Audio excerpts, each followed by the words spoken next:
Bloodied and the Broken. This is a book that I wrote. I would like to encourage all of my followers, anybody who likes me, anybody who considers me a friend, to buy this book, The Bloodied and the Broken, that is on Amazon.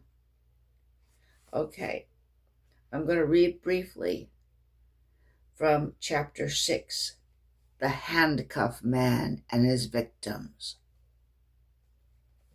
For 2 decades, a man operating variously in Atlanta, Georgia, and Tampa, Florida, preyed on gay male prostitutes and men he wrongly believed were homosexual prostitutes.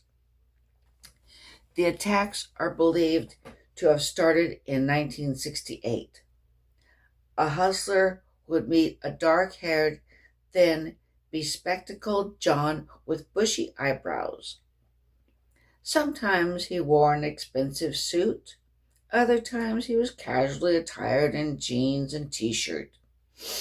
Sometimes he sported a mustache or beard. If shaven, he always seemed to have a 5 o'clock shadow. This John paid the prostitute merely to take a drink of vodka, which must have struck the hired man as an unusually easy way to earn a few dollars. The well-spoken man might tell the hustler that a study was being conducted on the effects of drinking a certain amount of alcohol, so he asked the fellow to participate in this research for $50 or $100.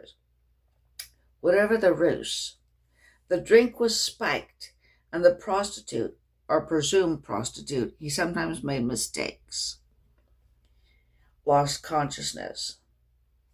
The victim awoke to a horror. Often he found himself handcuffed and burned on his genitals or legs. Sometimes the attacker put cigarettes out on the victim. Other times he doused the victim with flammable liquids and lit him on fire.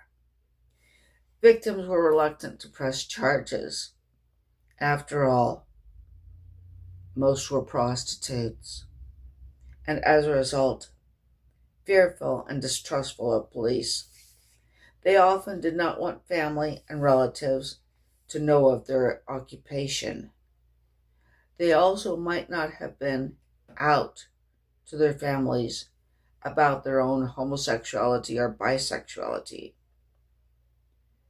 Frequently troubled and on the margins individuals to begin with, they were typically left to cope with the psychological and physical devastation of these horrendous attacks without even the compensation of justice being done to the victimizer. Okay, I hope maybe I whetted somebody's appetite.